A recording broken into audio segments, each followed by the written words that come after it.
جس طرح وہ آپ دیکھیں چھٹے 8ویں امام کا تو واقعہ ہے، خلیفہ بیٹھا ہوا ہے، آپ کو پتا ہے کہ امام کو تنگ کرنا ان کا کام ہوتا تھا، وہ سامنے روٹیاں رکھی ہیں اور وہ شعبدے باز جو تھا وہ کبھی روٹیوں کو ادھر کر دیتا ہے، کبھی روٹیوں کو ادھر کر دیتا ہے۔ اب علم الہی ہو اور ارادہ الہی حاکم ہو تو قالین پہ بنا ہوا شیر جس کا وجود خارجی نہیں ہے وہ وہاں ہے، اشارہ کیا، مادہ رکاوٹ نہیں بنا، علم ہے۔ اگر ہم چاہیں تو اپنے آپ کو اس علم سے مزین کر سکتے ہیں، لیکن وہی ہے تھوڑا سا مادہ چھوڑنا، مادہ چھوڑتا نہیں ہے انسان سے۔ وہ بنی اسرائیل کے 2 بھائیوں کا واقعہ ہے، مجھے نہیں پتا لاسٹ ٹائم میں آیا آپ کو بیان کیا کہ نہیں کیا، کہ 2 بھائی تھے، ایک بھائی عبادتوں کے چکر میں شہر چھوڑ گیا، پہاڑوں میں چلا گیا اور عبادت کرتا رہا، دوسرا بھائی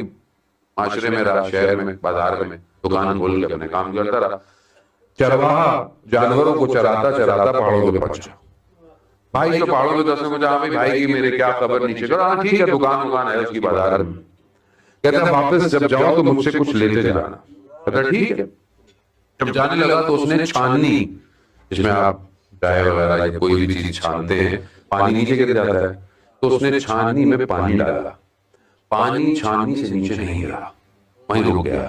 وہ بھی حیران چرواہا، کہا جاؤ یہ میرے بھائی کو دے کے آ جاؤ۔ اب ظاہر ہے آدمی اتنی عبادت کرتا ہے، نفس پہ قابو کرتا ہے، وہ کرامات تو آئی جاتی ہیں، لے کے چلا گیا بھائی کے، بھائی نے پوچھا بھائی دوبارہ کب جاؤ گے اوپر؟ اس نے بولا جاؤں گا کل، جب کہا میرے سے بھی کچھ لیتے جانا۔ اب جب وہ جانے لگا تو اس نے کیا کیا، کپاس روئی، اس کے اوپر آگ کے جلتے ہوئے انگارے، اب کپاس کو تو آگ لگے تو جل جاتا ہے، لیکن انگارے اور کپاس نہیں جل رہی، کہا جاؤ یہ بھائی کو لے آؤ۔ جب اوپر یہ لے کے پہنچا بھائی پریشان ہو گیا، میں اتنی عبادتیں کر کر کے یہاں کچھ مقام پہ پہنچی، نیچے کیا کر رہا ہے؟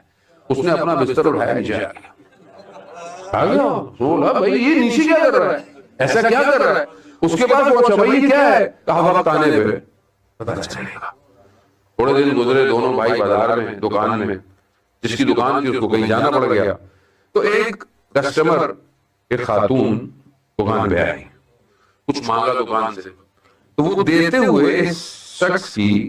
ہاتھ جو ہے وہ خاتون کے ہاتھ پہ لگا، جیسے ہی لگا نیت خراب ہو گئی، نیت خراب ہونی تھی، وہ جو چھاننی میں پانی تھا وہ گرنا شروع ہو گیا۔ تو وہ بھائی جو دوسرا تھا جس کی دکان تھی وہ آیا، کہا دیکھا پہاڑوں پہ رہ کر نفس پہ قابو پانا آسان ہے، بازار میں کھڑے رہ کر اپنی توجہ کو خدا کی طرف رکھنا مشکل کام ہے۔ جانے محترم خوب اصل یہی ہے، اصل یہ ہے کہ میں بند کر لوں اپنے آپ کو، دروازے ہوں، لائف زندگی چھوڑ دوں، پہاڑوں پہ چلا جاؤں، خوب تو پھر آزمائش کیسی، امتحان کیسی؟ آزمائش تو وہاں ہے کہ جہاں آپ کا امتحان لیا جائے، آپ کے پاس اپورچونٹی ہو اور آپ کو نہیں پروردگار تو راضی نہیں ہے، تیری رضا جس میں ہے میں وہی کام کروں۔ یہ تبھی ممکن ہے کہ جب انسان، دیکھیں آپ کوئی چیز کیسے چھوڑیں گے؟ جب آپ کو کوئی اور چیز اچھی لگتی ہوگی، جب آپ کے لیے کوئی ٹیسٹ اچھا، مطلب آپ کو میں کھانا کہیں کھلاؤں، بولے یار ابھی میں نے ایک اور جگہ جانا ہے، تو بھائی کوئی مسئلہ نہیں، یہاں کھا لیں وہاں مت کھائیے گا، یار وہاں کا کھانا بہت اچھا ہے، وہاں ٹیسٹ اچھا ہے۔ اب وہ ٹیسٹ جو ہے وہ آپ کو پتا ہے کہ وہ اچھا ہے تو آپ یہ نہیں کھا رہے۔ اسی طرح اگر انسان کو پتا ہو کہ ترک لذت میں جو لذت ہے وہ لذت میں نہیں ہے، وہ بہت زیادہ ہے، اور ظاہر ہے کہ جو جس کام پہ میرا خدا راضی ہو جائے، اب یہ ٹیسٹ مجھے ڈیولپ کرنا پڑے گا۔ اگر مجھے اس سے مناجات کا ٹیسٹ ڈیولپ نہیں ہے، مجھے پروردگار سے گفتگو کا ٹیسٹ نہیں ہے، ظاہر ہے میں دنیا کے ٹیسٹوں میں بھاگتا رہوں گا، میں تو اسی میں پھنسا رہوں گا۔ تو بہت ضروری ہے جانے محترم